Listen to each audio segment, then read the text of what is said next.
Chris Cuomo here. Welcome to NewsNation. First things first, this is legit now, all right? And if you want it to come off as much as everybody in my family does, please give for Movember. That's why I'm doing this. I embarrassed myself enough. I didn't need to do something extra.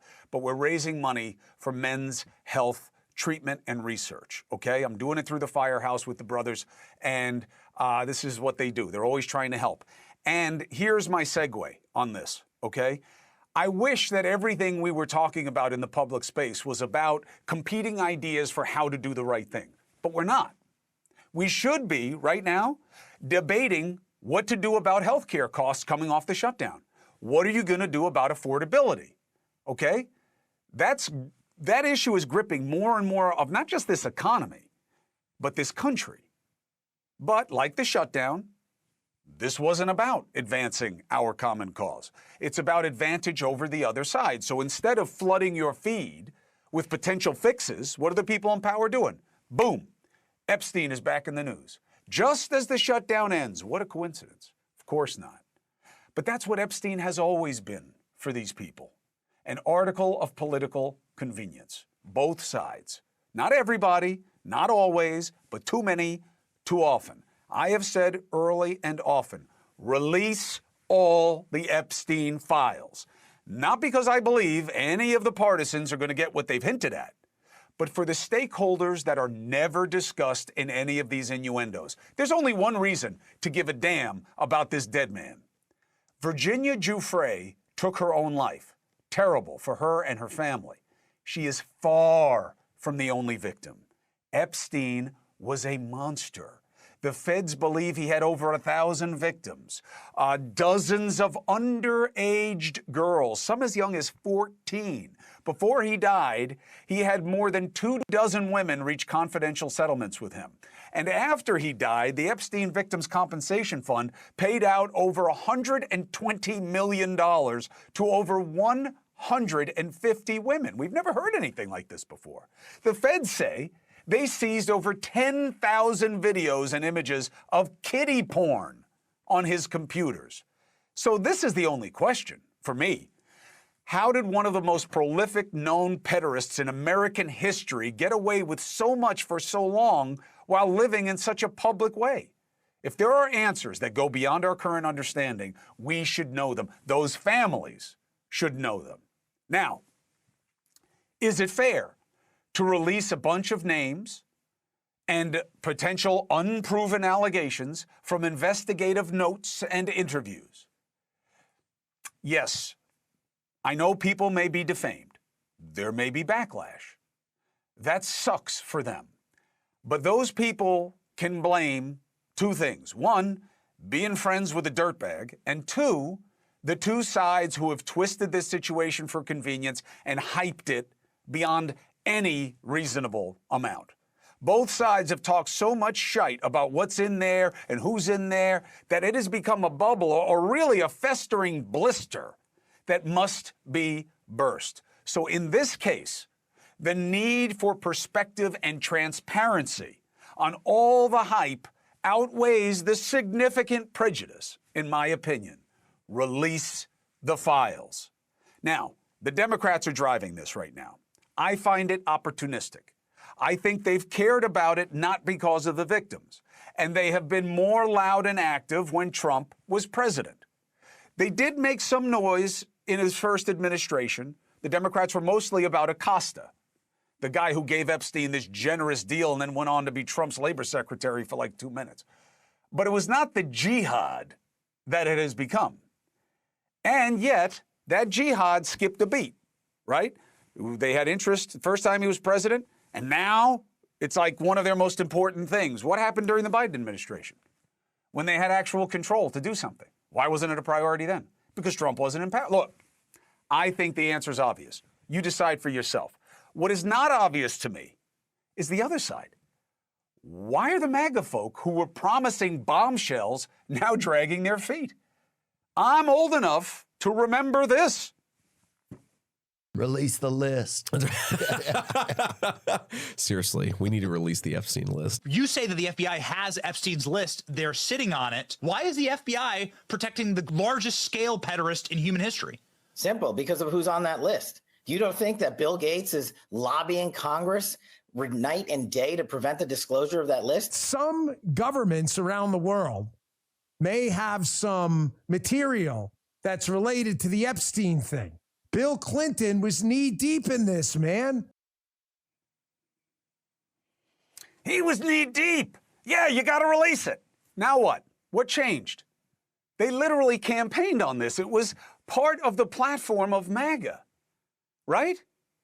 And then the president wins, empowers the same guys who made the biggest claims, made one of them his VP. His attorney general then says the files are on her desk, and then crickets. Of course, people find that suspicious because it is. MAGA set themselves up. They may have set the president up. Why didn't Bondi do anything? Why haven't she or Patel or Bongino really owned that they were full of shite back before they were under oath and making money off the provocation? Did the president slow this down? Is there something he doesn't want us to see? I don't have any reason to believe that, by the way, except these odd delays. What is their explanation? If it's not about him, this is what I don't get. Why is the president, if he really doesn't have anything in here, and again, I've never seen anything, nobody close to it tells me that he's in there. Ghislaine Maxwell told a federal investigator that she didn't ever see Trump do anything wrong, although that's a little bit at odds of what we've seen in these recent emails, maybe. But why would a president who's so savvy about PR and optics allow his people to make him look so bad? Next week, the House will force a vote. House will have a vote to force the DOJ to release all of the Epstein files. Now, why would the Republicans fight it? They were the ones who were selling it. New reports say that there could be up to 100 Republicans who defect because this is so obvious and hypocritical. But why isn't it all of them? Right? Oh, now, even when this vote happens, I don't think that means that the Epstein files are coming out. Why? Because you know how the process works. Even if the House passes it, it goes to the Senate. And Republicans there are already blocking a similar measure. Why? I really don't get it. Now, you could say, yeah, you do. It's because the president's a pedo. I don't know that. I would never say it without overwhelming proof. But that's not the way our politics works. The same way that they talked about Clinton. The same way they say it's everybody else, right? And then, even if it gets through Congress, right, it goes to the president. And now we're being told that he may not sign it because he's been lobbying against the vote. Why? Why? Why is the right fighting it? Why would Trump not sign it if that's true? There's only one thing that ends this damnable tirade. Release the files. Now, I will tell you something. Even if they release everything they have within the investigative portfolio, okay, based on all the expectations, the left already, again, they've already convicted Trump as a pedophile. My comments are filled with it. Every time I say anything but, this is terrible for him. Sorry, I got to be fair about what I see, all right? And the right was convinced the Clintons killed him, and this, and, you know, and he didn't die, and it was all covered up, and the cameras, and this and that. No matter what gets released, they're not going to be satisfied. And I'll tell you what, my understanding from those close to the situation is that the really juicy stuff, not necessarily true, but juicy, is in the depositions from the civil suits. That is not part of the investigative or the case file. Those suits that were settled, a lot of that information was sealed by judges. That will not come out unless they get those rulings overturned. So that's my take. Do I have it wrong? I have somebody who can answer that in an instant about what this is about, okay? First, I want to talk about the strategy. Then I'm going to talk about the practice. A legend and a mentor, Democratic strategist, James Carville. It is good to see you, sir. Always good to see you, Chris. Always good to see you. I love that you situate yourself in front of Lady Liberty like that because it gives you the angelic hue you deserve. Yeah, I got my I heard he was at church, my Gettysburg. My great grandfather was a soldier in the Union Army. Actually, my great grandfather, and he was born in County Monaghan. So every now and then I like to do this and have Lady Liberty. I'm very artistic. Boy, I'm glad her eyes are closed right now because this is some ugly stuff that we've been dealing with. I remember you years ago, when the Epstein files were about the Clintons, you were like, Chris, this is stupid, okay? This is not worth your time and energy. And I believe you were right. Transparency, though, and the Democrats chasing it now, do you believe that this is worth what they're making it? Well, I don't think they can do anything to stop it now. No one can stop it. Your analysis that this train has left the station and it's going to roll until they get released. And Trump, there's no evidence that I've seen so far, and I'll back you up on this, that there's any sexual impropriety that we know of. I don't know. That we know of. I think it's just as good a chance as something about Russia and money and that they're trying to hide that it is something about sex. Because you remember that house that Trump bought that Epstein wanted that was sold for, I don't know how many times what Trump paid for it. And we know that Epstein was like a financial advisor to Putin. So I'm not saying that's in there, but I'm saying I wouldn't jump to the conclusion. There's something they don't want out. That's pretty clear. All right. But it might be financial. It might not be sexual. I don't know. But isn't this, for the Democrats, isn't this another risk of the impeachment investigations? I mean, look, they went after Acosta a little bit in the first administration. Then they were quiet during the Biden administration when they had control over this. They decided to chase Trump about different things, but none of that Russia stuff with him ever came out from these files, with all the stretches of what was possible, let alone probable, made it into their investigation? Look, I'm just speculating. Everybody is, because of the way people are going to assume there's something in there that he doesn't want you to know. Maybe there's not, but if we just look at the actions of this administration, and I'm saying the presumption is if it is something in there, it's sexual, and I'm saying I don't know that it might be financial. But the Democrats cannot stop. No one can stop this now. The Republicans can't stop it. The press can't stop it. Trump can't stop it. This thing has got momentum, and people want to know what happened, and it's got everything. Everything that kicks a story, it's there. You got a report that we haven't seen. You got somebody trying to block it, somebody trying to get to it. I mean, you could write a play on this in 2 hours, and it'd be pretty good. I know. I hate it. It's such a distraction for all the wrong reasons. If it were this righteous cause to figure out how this guy got away with it for so long, I'd feel differently about it, but that's never what it's been. I felt the same way about the shutdown, by the way. I'm getting killed by the left about the shutdown because I say these senators didn't cave. Failing to plan is planning to fail. You don't have to be James Carville to know there was a 0.0% chance they were going to get anything done on the subsidies or anything to do with health care through the mechanism of a shutdown. And yet, they're destroying themselves over shutting it down and then caving, as they call it. Do you think they caved? Well, first of all, you said the shutdown, it was about cost. What Democrats were insisting on is that we continue the subsidies for Obamacare. I get it. That's the right issue. But remember also, Chris, it comes up again January 31st. That's not ancient stuff. And I don't know, I think Senator Kaine might be one of the finest people that I've ever known as a person and a public official. I think that he was torn. He wrote a piece in the New York Times explaining why he did it. I'm not mad at anybody. And it's coming back up on January 31st, and it's going to be a lot different political situation then than what we're faced with right now. So I don't think it's going to hurt electorally much at all. And we'll wait and see. But this game's going to go on and on. We got the January 31st. We got the election coming up. The Epstein stuff is just not going to go away. You can't. It's just there's nothing. I think you would agree with that. That it's just now it's the horse is out the barn. You can't close the barn door if you use a agrarian metaphor. I mean, look, they just got to release the files. I mean, I don't know how MAGA, but more specifically, look, President Trump, people can criticize him 100 different ways. Certainly, I spend a lot of time. It's my criticism of him is a lot more obvious than my mustache, that's for sure. But the man knows how to protect himself.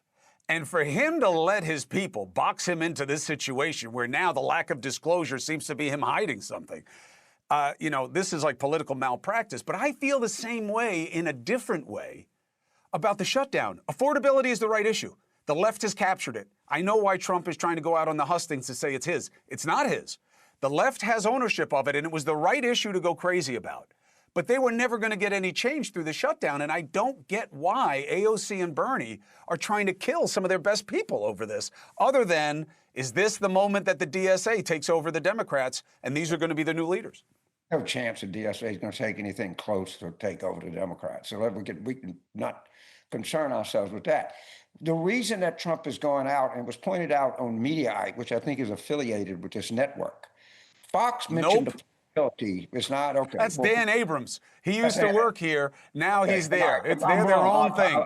Not up to our standard. Not up to the NewsNation standard. That's for sure. Go ahead. They reported that Fox mentioned affordability 3 times in 6 days after the election as it did before the election. Trump's most important number, and this I know, and listen to me, is his approval among Republicans. That is his lifeline. If that starts to deteriorate, then they will abandon him. And the AP poll had it drop pretty significantly. I want to see 2 or 3 more confirming polls, but whenever I see a poll, the first thing I want to say, I know 93% of Democrats and I go or disapprove of Trump. All right, he's losing the independents, however they define. But if he starts to lose Republicans, he's going to lose people in that caucus. And right now, the evidence is his number is deteriorating. And Fox has decided that they're going to make that affordability. They missed it, I think, 298 times in 6 days. So he's trying to get ahead of this because he's felt the power of this issue. It's very powerful. But I'm sorry, right now, I got my facts it's his associated with what, but that's okay. No. I'm just you never have to apologize, James. But look, you're right. But this is why the Democrats shouldn't be wasting their time on this, is that they have the righteous cause with affordability. Costs, especially with healthcare, are choking people. And everyone knows it. We're all getting the same letters. And there's stuff there for him because the Republicans, MAGA's got nothing on healthcare. They don't even have a plan. They don't even have concepts of a plan. And yet, this is where we are because they can't get past hate Trump. Well, I don't think you can stop this Epstein story. I think it's like you're trying to stop a freight train. All right, but I don't want to stop it. I say release the files. Release the files. I've been saying it for years. I don't want to stop it. I heard some commentators say, well, the Democrats are doing just to hurt Trump. Well, of course that's what they're doing. What do you think they're doing? I mean, they're not trying to help him for sure. No more than the Republicans were trying to help President Biden. I mean, that's just a fact of life in Washington. 100%. I just go back and watch his Republican number because that's going to tell you where he's going. That's the most important number right now in polling. Smart. Jimmy Jam, I'll call you for Thanksgiving and thank you because I am thankful for you. Appreciate the tutelage, appreciate the perspective. Be well. Lady Liberty, 4 minutes and 35 seconds. One of the first Democratic lawmakers to try to convince his party not to take a deal on the shutdown was Congressman Khanna. I'm telling you, Roe is a bellwether for what's happening in the Democratic Party. He's a part of its present, no question, but he's a part of its future, all right? And he was first and outspoken about saying Schumer's done. He's got to go. And he's been huge on Epstein. I asked him to come here to help me understand how this is what the party needs to be about. And he said, sure, bring it on, Cuomo. And there his handsome self is.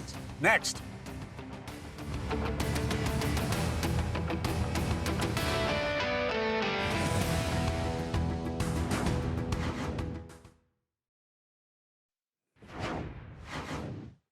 Khanna, Democrat, California, leader in the party, future leader of the party, joins us now. He is a key player, okay? One of the Democrats on the Oversight Committee behind yesterday's release of the Epstein emails. Remember, those came out of the estate, okay? One criticism that is not fair is, well, the Democrats have them. Why'd they only release part? No. They don't have the files. That's a different thing. This is a little complicated.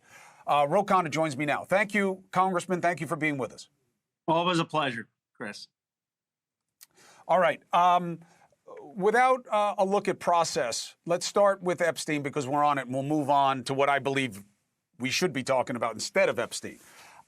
Yes, the Democrats talked about this in the first administration, wanted Acosta. It's not fair to say you never cared until now. In fact, I think I was too heavy-handed about that the first time we spoke about it. However, you're making so much of this right now, working with Massey, telling everyone, why? What is this about for you guys? What do you think comes out? Well, first of all, I met with the survivors, and anyone who meets with the survivors is moved by it. And this is the first time I met with them about 5 months ago. That's why you're seeing Marjorie Taylor Greene and Lauren Boebert and Nancy Mace not be bullied by the White House. They've met with them. And I genuinely want justice for them. They want these files released. But the second thing is the Epstein class needs to go. You've had this case of rich and powerful people who basically have had impunity. You know, you or I, we go out, we get a traffic ticket, and you got to pay it. But some of these folks with extreme wealth had politicians and bankers on their speed dial, and they have gotten away with the most horrendous action, and that has to end. I have no quibble with the Republican women you had up there. Each and all of them are known advocates for female victims and victims in general of crimes. Yes, you guys are a little new to it, though. You're meeting with the victims now. They've always had that. Who are these Epstein elites that you're talking about? How do you even know they exist in any of these files, that you are ready to eradicate them? Well, two things. One, I actually tweeted out in 2019 about this. So this is something that you did. Have spoken about. But I take the word of But then there was a lapse, Ro. You tweeted out in 2019, then you guys came into power, and you were doing everything you could to find ways to go after Trump. But somehow, all of what may be in the Epstein files didn't make its way into those efforts. Help me. Look, I think that there were two judges who ordered release of the files, but I give Trump credit for elevating this issue. And when he came into power, I didn't criticize him one bit. And I thought, okay, he's going to release the files. I wasn't like, where are the files? It's only after Pam Bondi said, well, we're done with the release, that Thomas Massey and I did this bill. And by the way, I thought, and I still hope that President Trump actually releases them. He could be a hero. If you look at my messaging and Thomas Massey's messaging, we are not making this about Donald Trump, contrary to James Carville, who I respect. But, you know, he's always looking at things from a political lens. I have never said this is about Donald Trump. I've said this is about justice for the survivors. I have said it is about protecting the kids. And I state today to President Trump, listen to the survivors on Tuesday. There's going to be a press conference. They're going to ask to meet with you. You could today meet with them, and you could order the release of the files, and you'll turn into a hero. The negative 39 approval rating will overnight turn around. And I'd rather you do that than have a political cost. So that is what it's been about for me. And I just want to see these files released. And survivors say that there are thousands of victims and a lot of people who have buildings named after them, scholarships named after them, who are in these files. Right, but just because you're in the files didn't mean you do something or knew something, although I'm with you. I find it hard to believe how you could spend a lot of time with this guy and not have known what a monster he was. They should release all the files. I'm with you on that. Now, next point of controversy. I don't understand the caved argument. I think the left has the right issue. Affordability, costs are crushing us. The president's trying to get out in front of you on it now, but you guys have an advantage on this because he's in power and he owns affordability going the wrong way, okay? The shutdown was the right issue, but I didn't like the tactic because you and I both know there was never going to be any movement from the majority during a shutdown on any level because it never happens. The Democrats never did that for the Republicans, and it wasn't going to happen this time. So how is it caving to end something that could only end this way? Well, first of all, let's start with the point that our healthcare system is broken. People's premiums are skyrocketing. That's one thing that it seems that the left and the right agree with. Now, in my view, the Affordable Care Act slowed the growth of those costs, but the point is the costs are absurd. And this is why I have been consistent advocate for national health insurance, something that Donald Trump championed in 2000, something that FDR championed, Dr. King championed, that was part of the 1980 Democratic platform until 1980. And I think that's really where we need to head. In the meantime, we need to get some relief for people whose premiums are going to jump from $44 a month in one case to $2,600 a month. A real case of a taxi driver in Arizona who has cancer. His son ran up to me and shared this at an airport. And my view is that you could have had a deal with the Republicans. You've got people like Michael Lawler, Kevin Kiley, and others saying we're not going to do a permanent extension, but we may do it for a year. We may do it with some negotiation on eligibility. There are people like Sam Liccardo in my party who are working to that. What I don't understand is how we got nothing, no relief. I guess I'm not in politics to make healthcare the issue. I'm in politics to actually help people.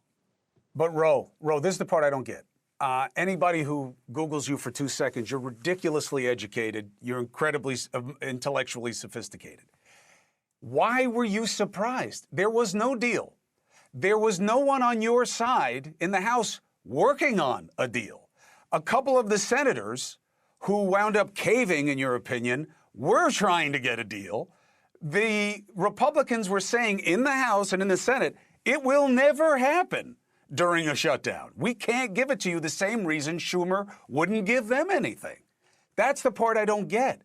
I hear AOC calling these people traitors and Bernie. I can only think that this is a stunt to have the new left take over the party on this grievance, which I feel the grievance, the poignance of the grievance.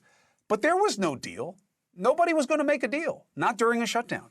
Well, first of all, I have not called them traitors. I have a respectful disagreement. AOC did.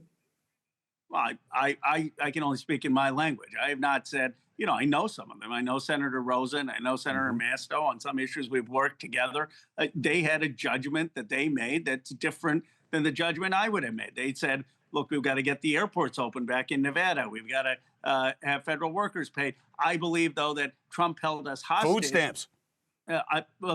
Trump's giving $20 billion to Argentina on a currency swap where he could be paying $9 billion for food here. So I don't have a view. I don't have a view. I believe they made a wrong judgment, but politics has different people making different judgments. That's separate and apart from whether Senator Schumer is the right person to be leading the future of the Democratic Party. I mean, Chris, when you think of the future of the Democratic Party, do you think of Chuck Schumer? I mean, come on. It's like how many times do you have to lose, in the NBA or the NFL? I mean, you get one. And by the way, I'll tell you why he should go. Because he let you guys set him up in this situation. You guys were pushing him to shut down the government. He did it. He had no plan for what to do with the shutdown. He got outplayed here by his own party and the other party. I think that's disqualifying on its face. I do not disagree with your conclusion.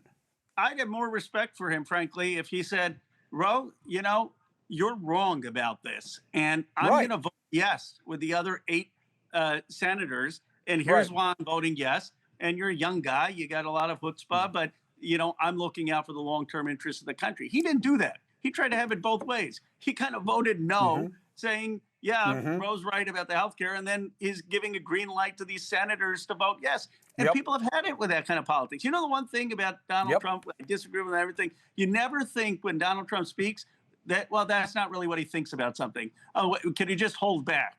The guy, he speaks whatever comes to his mind. And I think what you need, people disagree with me, but they know that when I'm saying something, Chuck Schumer should retire or whatever I'm saying, it's what I believe. I don't calculate to the level of the last degree of what the politics are. And I think that's the main reason where Schumer, he's had a good career. I don't begrudge. There are a lot of things he did. I say we worked on the Chips and Science Act together. It would have never gotten passed if it weren't for him. But he's not the right leader for the future. I just got to finish this tweet. Khanna says, I'm just like Trump when I speak. All right, thanks. I just said, no. Khanna, thank you for making the case. You're always welcome here. I appreciate you answering the questions and being tested. I'll see you again soon. If I don't speak to you, I'll try to call you for sure. But have a great Thanksgiving. I'm thankful for you. Thank you. Great Thanksgiving. Same back at you. Be well. 4 minutes and 30 seconds. Now, another angle on Epstein. let's talk to one of her lawyers. Because is she getting this sweetheart deal now? And is that suggestive that maybe she said something to these investigators or didn't say something that got her rewarded? And what's the basic question? The basic question is, if there's stuff in there about people, who more than she would have said it already to get herself out of the situation? One of her lawyers, Arthur Aidala, handsome, smart. Next.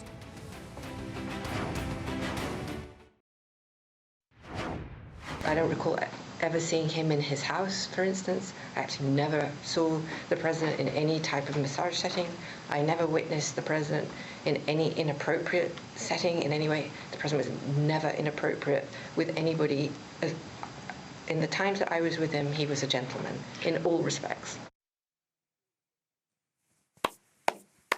Case closed. Ghislaine Maxwell, the only person to serve any jail time for Jeffrey Epstein's crimes. I mean, when's the last time you heard of any kind of situation of young women being abused and it's a woman at the top of the food chain after the monster himself? Now, it's not case closed. Why? Because that interview that Maxwell did with Trump's deputy AG, Todd Blanche, is now called into question. Why? Because of how people are deciding to interpret one or two emails where she seemed to suggest that maybe Epstein was right and Trump had a lot he might say. And she said she never saw him in the house, but then Epstein said in one of the emails he spent so much time there with him, and she didn't correct him or say she didn't know that. So maybe she was lying, and that's why she's now getting all of this cushy prison camp treatment.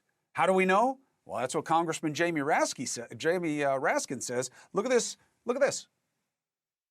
She has been receiving basically club fed or Trump hotel style treatment, concierge style treatment. She's had meals delivered to her cell, basically room service in prison. She gets to use the exercise facilities whenever she wants. She's got special arrangements where she's working with the warden to send materials to her defense team. We've also learned that she's in the process of seeking a commutation from President Trump. It's such groupthink. All right, so the White House says there is no commutation in the works at this time. That's a dangerous answer. But how much of this is fact and how much is fugazi? Let's ask one of Maxwell's lawyers, Arthur Aidala. Arthur, it's great to see you. I love you. I haven't seen you in a while. You were both at my brother's thing the other night. Always good to see you. I know there are certain things you can't discuss because this is your client, but I want to ask you something. Do you recall in any conversation with Ghislaine Maxwell where she said, you know, you got to get me a meeting, Arthur, because there are all these guys' names that haven't come out yet, including Trump? Obviously, Mr. Cuomo with the mustache that's growing on me, I would say, even through the course of the show here. And I did make a donation for the record because it's a good cause. So Ghislaine is Continue.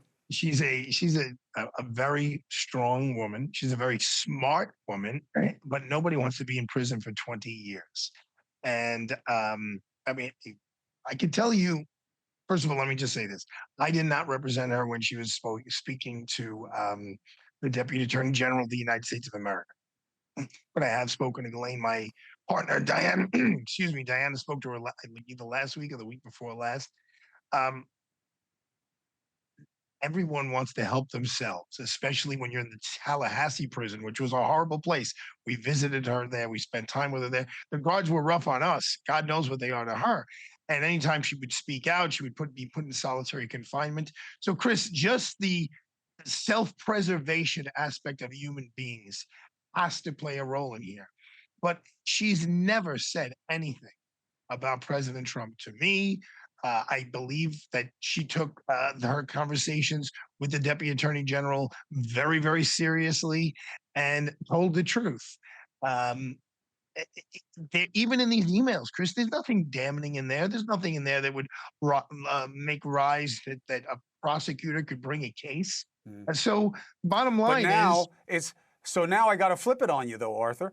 which is, yeah, I was with you on that. If somebody has that kind of information and they look at it in 20 years, they don't have to be asked twice to give it up, especially if one of the people they could talk about is the president, unless he's the sitting president. And if you shut your mouth, you get maybe a commutation and you get this peachy life that Jamie Raskin is talking about, which evidently she has now.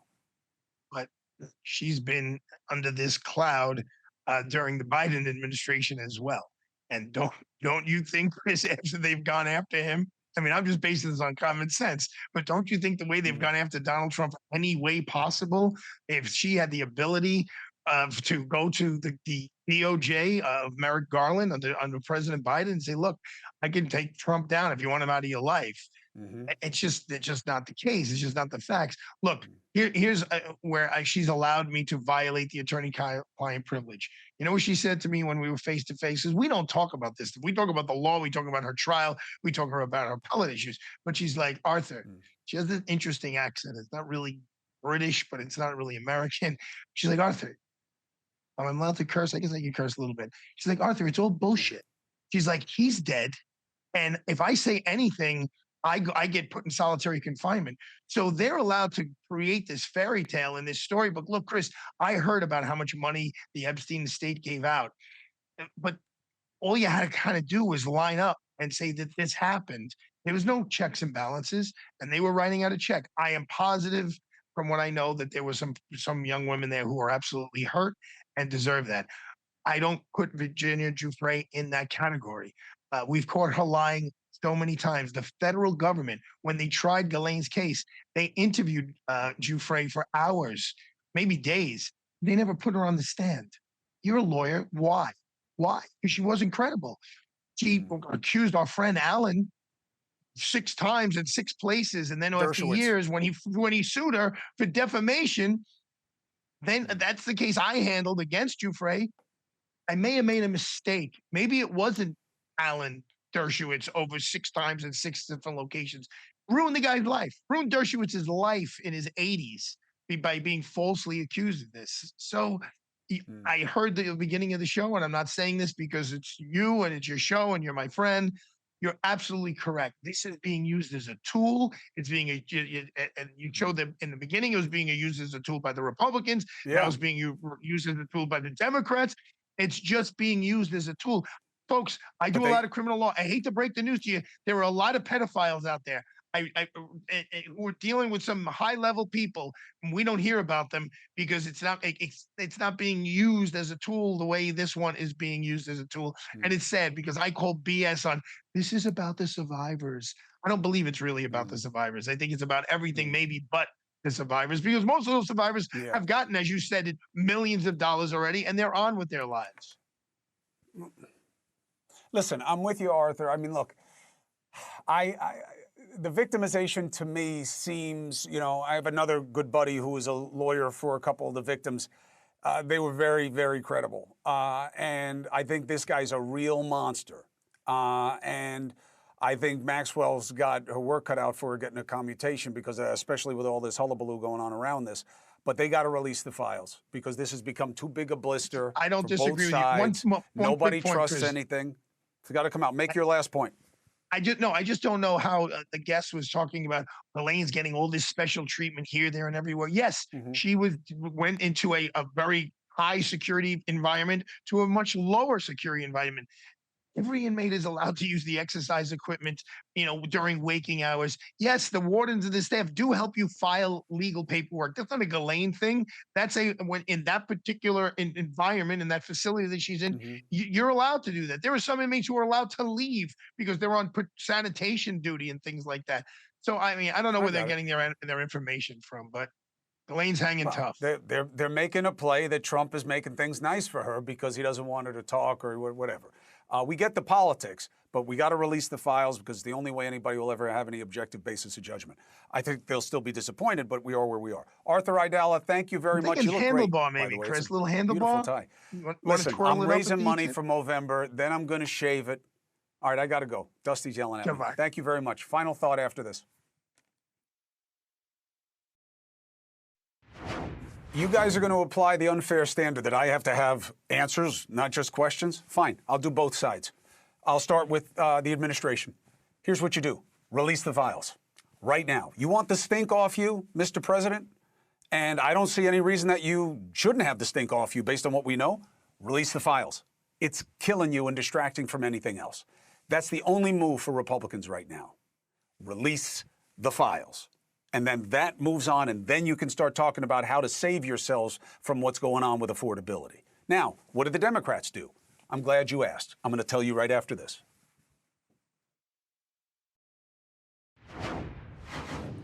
Democrats, go light on Epstein, go heavy on affordability, fight off the radical ideas of the left flank in terms of how to make things better, but they are right about what's wrong and lean into it. Leland Vittert, right now. A true professional, you have set up my monologue better than I could have myself. That's why I'm here, brother. Dropping dimes like the assist man I was. Dropping dimes and bringing the lead in. Chris, thank you.